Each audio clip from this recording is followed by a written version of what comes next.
नमस्कार विद्यार्थी मित्रांनो, या सेशनमध्ये आपण 11 युनिट मधलं तिसरा पार्ट म्हणजे याच्यावर आपल्याला किती 120च क्वेश्चन बनणार आहेत. त्याच्यामुळे 11 युनिट मधला आपण हा शेवटचा पार्ट कन्सिडर करणार आहोत. कारण की प्रत्येक पार्टमध्ये मी 40-40 ऑब्जेक्टिव्ह घेतले. तर काही जे मोठे युनिट आहेत तिथं जिथं 160 प्रश्न पॉसिबल झाले तिथं मी 160 प्रश्न बनवले. जिथं 120 झाले तिथं 120 बनवले. म्हणजे असं नाही की बाबा यातलं काही काटछाट केलं. तर याच्यावर जे काही म्हणजे महत्त्वाचे टॉपिकवर सगळे ऑब्जेक्टिव्ह आता इथं मी कव्हर केलेले आहेत. तर कुठलाही टाइमपास न करता लगेच आपण सुरुवात करू. तर जे विद्यार्थी मित्र पहिल्यांदाच माझ्या चॅनलला व्हिजिट देत असतील किंवा जे आय टी प्रिन्सिपल गट ब ची तयारी करणारे असतील, तर त्या विद्यार्थ्यांना रिक्वेस्ट आहे, काही जर महत्त्वाचे क्वेश्चन वाटत असतील किंवा काही एक्झामच्या कामाचं मटेरियल वाटत असेल तर चॅनलला आपल्या लाईक, सबस्क्राईब आणि शेअर करायला विसरू नका. क्वेश्चन नंबर 81 बघा आता. रिकामी जागा दिलेली आहे. Is the process of sharing information, idea, thoughts or feelings between people in organization to achieve the common goal. त्याला काय म्हणतात? कॉल्ड ॲज आहे. चुकून आलं हे, कॉन्टॅक्ट नाही. हां, कॉमन गोल म्हणजेच काय असते ते कम्युनिकेशन असते ना. ते सगळी प्रोसेस काय ते कम्युनिकेशन म्हणजे काय? Sharing information, thoughts, idea from one person to another person. आपण त्याला साध्या भाषेत कम्युनिकेशन म्हणतो. तर त्याच्यामुळे ऑप्शन नंबर एक येणार आहे. टाइप्स ऑफ कम्युनिकेशन 82चं बघा आता काय असते. बेस ऑन द वर्ड्स बरोबर आहे. Base on the direction of flow बरोबर आहे. बेस ऑन द फॉर्मॅलिटी हे सुद्धा असते आणि बेस ऑन द मीडियम हे सुद्धा असते. त्याच्यामुळे ऑप्शन नंबर 3 करेक्ट उत्तर असणार आहे. क्वेश्चन नंबर 83 बघू लगेच आपण. बेस ऑन द वर्ड्स कोणकोणते असतात? व्हर्बल आणि नॉन व्हर्बल कम्युनिकेशन, म्हणून ऑप्शन नंबर 3 हे करेक्ट असणार आहे. आता तुम्ही जर विचार केला ना तर कम्युनिकेशन या टॉपिकवर जे आय टी प्रिन्सिपल गट फेब्रुवारीमध्ये झाली त्याच्यामध्ये सुद्धा प्रश्न आलेला आहे. म्हणजे किती 2026ची आणि एक 2014ची झाली तिथेही कम्युनिकेशनवर प्रश्न आलेला आहे. म्हणजे आपल्याला जरी ते टॉपिक सोपा वाटत असेल परंतु त्या दोन्ही एक्झाममध्ये कम्युनिकेशनवर प्रश्न आले म्हणजे तो महत्त्वाचा टॉपिक आहे. Base on the medium communication कोणकोणते असतात? ओरल आणि रिटर्न कम्युनिकेशन बरोबर आहे. ऑप्शन नंबर 3 हे करेक्ट आहे. Base on the direction of flow of communication कोणकोणते असतात? अपवर्ड डायरेक्शन, डाऊनवर्ड आणि हॉरिझॉन्टल. त्याच्यामुळे ए बी सी हे तिन्ही बरोबर आहे. इथं 1 झालं, याला हे असं ए, याला बी कन्सिडर करा आणि याला सी कन्सिडर करा. म्हणजे ए बी सी हे तिन्ही ऑप्शन बरोबर आहे. ऑप्शन नंबर 3 येणार आहे उत्तर. रिकामी जागा दिली. Miss sending and receiving the information in the clear way, त्याला काय म्हणलेलं आहे? Effective communication. ही आय टी प्रिन्सिपल 2014च्या एक्झाममध्ये हा क्वेश्चन आलेला आहे. क्वेश्चन नंबर आता बघा किती झाले इकडे, 86 झाले, इथं 87 बघू. कॅरेक्टरिस्टिक ऑफ इफेक्टिव्ह कम्युनिकेशन कोणकोणते असतात? क्लॅरिटी पाहिजेत, कन्सियसनेस पाहिजे, नेस पाहिजे, करेक्टनेस पाहिजे, कम्प्लीटनेस पाहिजे, कर्टसी पाहिजे, कॉन्क्रीटनेस पाहिजे आणि कन्सिडरेशन हे सुद्धा पाहिजे. म्हणजे सगळ्याच कॅरेक्टरिस्टिक आहेत ना त्या, म्हणून ऑप्शन नंबर 4 हे करेक्ट उत्तर असणार आहे. क्वेश्चन नंबर 88 बघा आता. Choose the correct sentence. काय म्हणते? फीडबॅक मिस आहे. इथं फीड झाला चुकून, असं फीड असं वाचा त्याला, फीड बॅक BACK इथं असं वाचताना तुम्ही फीडबॅक वाचा त्यांना. Feedback means the response given by the receiver बरोबर. A situation in which sender and receiver exchange the information हे सुद्धा बरोबर आहे. आता हा सुद्धा क्वेश्चन आय टी प्रिन्सिपल जे 2014ची एक्झाम झाली त्याच्यामध्ये आलेला आहे. त्याच्यामुळे ऑप्शन नंबर कुठं आहे? हे 2 बरोबर आहे, ए बी. आता हे सी बघा, इथं सेंटेन्स सी दिसत नाही पण कधी कधी एक्झाम मध्ये असं दिसते तुम्हाला त्याच्यामुळे. नाहीतर सर तिथं सी तर सेंटेन्सच नाही, तुम्ही कशाला टाकलं ऑप्शन मध्ये? तर त्याच्यामुळे फक्त ऑप्शन नंबर 2 हे इथं करेक्ट उत्तर असणार आहे. हा सुद्धा क्वेश्चन कम्युनिकेशनच्याच रिलेटेड आहे. हा आय टी प्रिन्सिपल 2014च्या एक्झाम मध्ये क्वेश्चन आलेला आहे. Question number 89. आता बघा, रिकामी जागा दिली. Motivating or inspiring the people to achieve the organisation goal, त्याला काय म्हणत असतो आपण? लिडिंग. ऑप्शन नंबर 2 हे बरोबर आहे. 89चं किती असणार आहे? ऑप्शन नंबर 2 लिडिंग म्हणतो आपण त्याला. Question number 90. Great man theory of the leadership introduced by. Great man theory कोणाची आहे? थॉमस कार्लाइलची आहे, म्हणून ऑप्शन नंबर 1 90चं थॉमस कार्लाइल. ऑप्शन नंबर 1 हे करेक्ट उत्तर असणार आहे. क्वेश्चन नंबर 91 बघू. Choose the correct sentence. Correct sentence आपल्याला ओळखायला विचारलेला आहे. Great man theory says leader are born not made. म्हणजे त्याचं म्हणणं आहे की बाबा लीडर हे जन्मजात त्याला उगाच MBA वगैरे केलं म्हणून लीडर बनत नसतात असं त्यांचं म्हणणं आहे. म्हणजे ते इनबॉर्न असतात लीडर असं त्यांचं म्हणणं आहे. Great man theory says that great leaders naturally possess special qualities like courage, intelligence आणि विजन. म्हणजे तो निसर्ग, असं काही कोणी बाबा त्याला शिकवून पोपटासारखं गिरवून वगैरे तसं काही होत नसते, असं त्यांचं म्हणणं आहे. ऑप्शन नंबर 3 हे करेक्ट उत्तर आहे.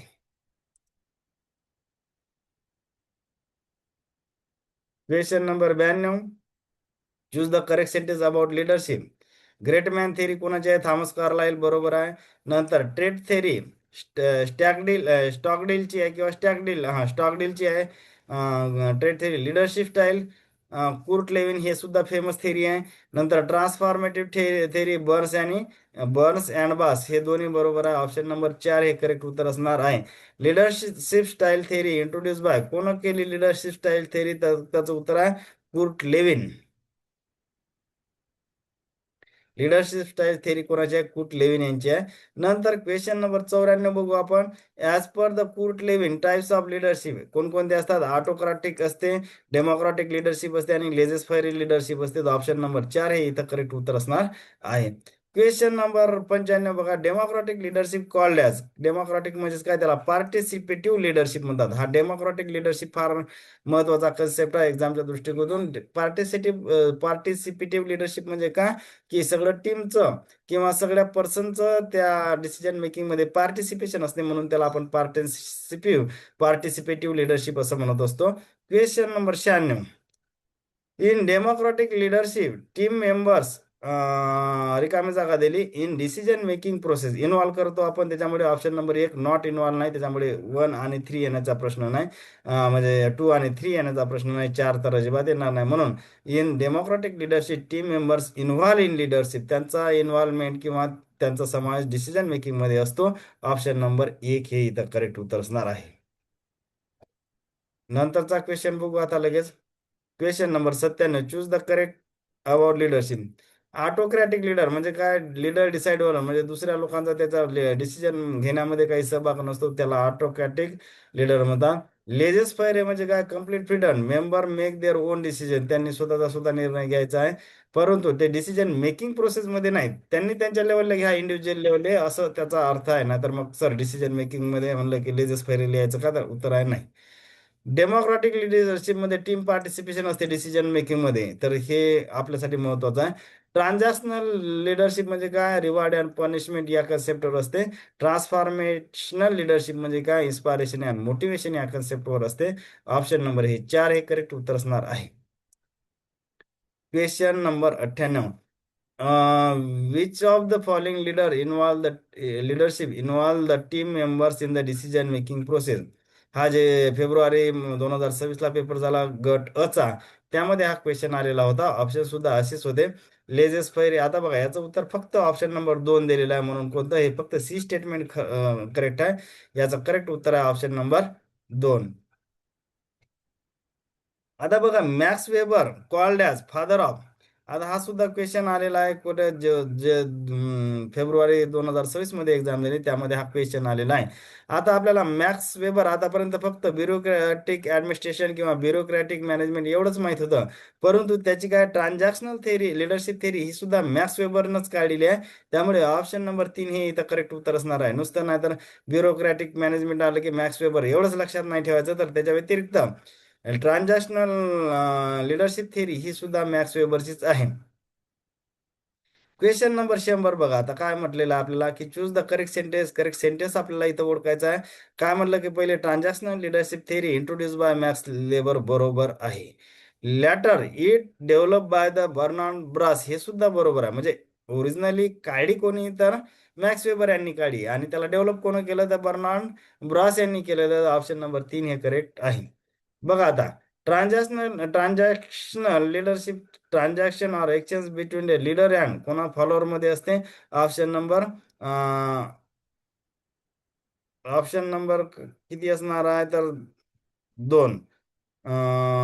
2 नंबरचं करेक्ट असणार आहे, लीडर्स अँड फॉलोअर. आता हे कसं आहे? ओनर, लॉर्ड वगैरे हे असेच कॉमेडी ऑप्शन आहेत. नंतरचा क्वेश्चन बघूया. 101 झाला आपला. 102 नंबरचा. आता आपल्याला विचारलं की चूज द करेक्ट सेंटेन्स. आपल्याला करेक्ट सेंटेन्स इथं ओळखायचा आहे. In transactional leadership the leader reward employees for the good performance बरोबर. In transactional leadership the leader punish employees for the bad performance हे सुद्धा बरोबर आहे. ऑप्शन नंबर 3 हे करेक्ट आहे. दोन्ही बरोबर आहेत. आता क्वेश्चन नंबर 130 बघा. करिस्मॅटिक थेअरी ऑफ लिडरशिप की कंट्रीब्युटर कोण आहे? तर करिस्मॅटिक थेअरी ऑफ लिडरशिप याचं की जे आहे कंट्रीब्युटर आहे रॉबर्ट हाऊस नाव आहे त्यांचं. ऑप्शन नंबर 1 हे इथं करेक्ट उत्तर असणार आहे. क्वेश्चन नंबर 104 बघू. Charismatic leadership means the leader influence and inspire followers through कशा कशा थ्रू करते? स्ट्रॉंग पर्सनॅलिटी बरोबर, कॉन्फिडन्स बरोबर, व्हिजन बरोबर, या सगळ्यांच्या थ्रू ते आपल्या फॉलोअरला इम्प्रेस करत असते. ऑप्शन नंबर 3 हे करेक्ट आहे. नंतर question number 105. Organisational culture is the set of बरोबर common values, rules, practice followed by employer. याच्यात काही चुकीचं वाटत नाही. ऑप्शन नंबर 4 करेक्ट आहे. Question number 106. काय म्हणते? टाइप्स ऑफ ऑर्गनायझेशनल कल्चर कोणतं असते? स्ट्रॉंग असते, वीक असते, रोल कल्चर असते, टास्क कल्चर असते आणि पर्सन कल्चर. ऑप्शन नंबर 4 हे करेक्ट उत्तर असणार आहे. पुढचा क्वेश्चन बघा आता. 107. Cultural diversity means the presence of the people from different कल्चरचे असू शकतात, बॅकग्राऊंडचे असू शकतात, लँग्वेज असू शकते, रिलिजन असू शकते, ट्रॅडिशन, व्हॅल्यूज असू शकते. हे सगळे बरोबर आहेत. ऑप्शन नंबर 4 करेक्ट आहे. Way to manage the cultural diversity are काय करावं लागणार आहे मॅनेज करण्यासाठी? प्रोमोट द म्युच्युअल रिस्पेक्ट बरोबर, diversity training, avoid discrimination, encourage the open communication, build the inclusive policy. काही चुकीचं वाटते का? नाही. तर ऑप्शन नंबर 4 हे करेक्ट आहे. Learning organisation concept develop by हे कोण? लर्निंग ऑर्गनायझेशन कन्सेप्ट 109 बघा. आता 109चं जे उत्तर आहे हे याचं आहे पीटर सेंगे असं त्याचं नाव आहे. पीटर सेंगे हे लक्षात ठेवायचं आहे. म्हणजे एलओ किंवा learning organisation concept introduced by किंवा डेव्हलप बाय म्हणलं तर पीटर सेंगे. 110 नंबर बघा. पीटर सेंगे आहे. पीटर सेंगे असं वाचा त्याला. Peter Senge gives principal of learning organisation. किती प्रिन्सिपल दिले? तर त्यांनी 5 प्रिन्सिपल दिलेले आहे. नंतर पीटर सेंगे हे असं Peter Senge principal include personality mastery बरोबर आहे, पर्सनल मास्टरी, मेंटल मॉडेल्स बरोबर आहे, शेअर्ड व्हिजन सुद्धा बरोबर आहे, टीम लर्निंग बरोबर आहे, सिस्टीम थिंकिंग हे सुद्धा बरोबर आहे. ऑप्शन नंबर 4 हे इथं उत्तर करेक्ट असणार आहे. क्वेश्चन नंबर 112 बघू आता. टाइप्स ऑफ ऑर्गनायझेशनल चेंजेस कोणकोणते असतात? स्ट्रक्चरल चेंजेस असू शकतात, टेक्नॉलॉजिकल चेंजेस असतातच, पीपल सुद्धा चेंज होतात ऑर्गनायझेशनमध्ये, ते बरोबर आहे. स्ट्रॅटेजिक चेंजेस त्याचे धोरण पॉलिसी सुद्धा बदलतात. ऑप्शन नंबर 4 करेक्ट आहे. सगळेच बरोबर आहेत ते. Question number 113. Kurt Lewis theory कायची काय की थेअरी आहे? बघा आता लिडरशिप स्टाईल थेअरी आहे कुर्ट लेविसची. ऑर्गनायझेशनल चेंजेस मॉडेल हे सुद्धा कुर्ट लेविसचं आहे. ऑप्शन नंबर 3 हे बरोबर आहे. क्वेश्चन नंबर 14 बघू. 114. Kurt Lewin Kurt Lewin change model includes unfreezing, changing, refreezing हे सगळेच असतात त्याच्यामध्ये. ऑप्शन नंबर 3 हे करेक्ट आहे. अनफ्रीजिंग म्हणजे काय? Move people from his frozen to unfrozen and make them change ready बरोबर आहे. म्हणजे ते काय एका जरा सुस्त पडले असतील तर थोडंसं त्यांना हे करायचं, बदल घडवण्यासाठी रेडी करण्यात येते, त्याला अनफ्रीजिंग म्हणायचं आहे. मुवमेंट म्हणजे काय? इनकॉर्पोरेटिंग चेंजेस म्हणजे त्यांच्यात बदल त्यांच्या रक्तात असे बिंबवायचे किंवा इन्कल्केट करायचे.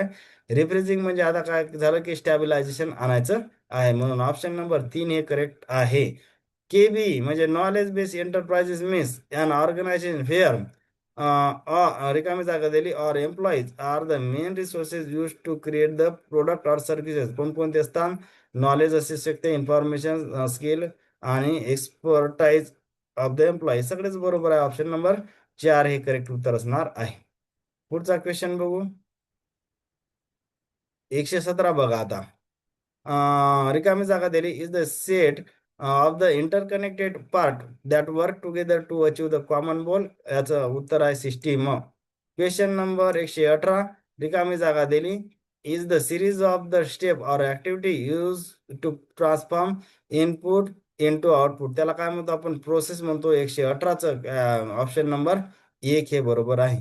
Question number 119. काय सांगितलं आपल्याला की रिकामी जागा दिली एक आणि primarily operates remotely with little or no physical office. त्याला काय म्हणतो आपण? व्हर्च्युअल ऑर्गनायझेशन म्हणतो. म्हणजे असं त्याचं एक फिजिकल स्ट्रक्चर नसते ऑफिसचं. व्हर्च्युअल म्हणजे काय? त्याला आपण आभासी म्हणतो ना, तर म्हणून त्याचं उत्तर आहे व्हर्च्युअल ऑर्गनायझेशन. हे करेक्ट उत्तर असणार आहे. Question number 120. रिकामी जागा दिली किंवा ब्लँक स्पेस दिली आपल्याला आणि म्हटलं की operates through the interconnected department teams और द पार्टनर ऑर्गनायझेशन. त्याला आपण काय म्हणत असतो की नेटवर्क ऑर्गनायझेशन. ऑप्शन नंबर याचं 2 हे इथं करेक्ट असणार आहे. होप करतो की फास्टमध्ये बऱ्याच गोष्टी क्वेश्चन मी कव्हर केले. काही जर महत्त्वाचं वाटत असेल किंवा काही कामाचं वाटत असेल तर चॅनलला लाईक, सबस्क्राईब आणि शेअर करायला विसरू नका. थँक्यू.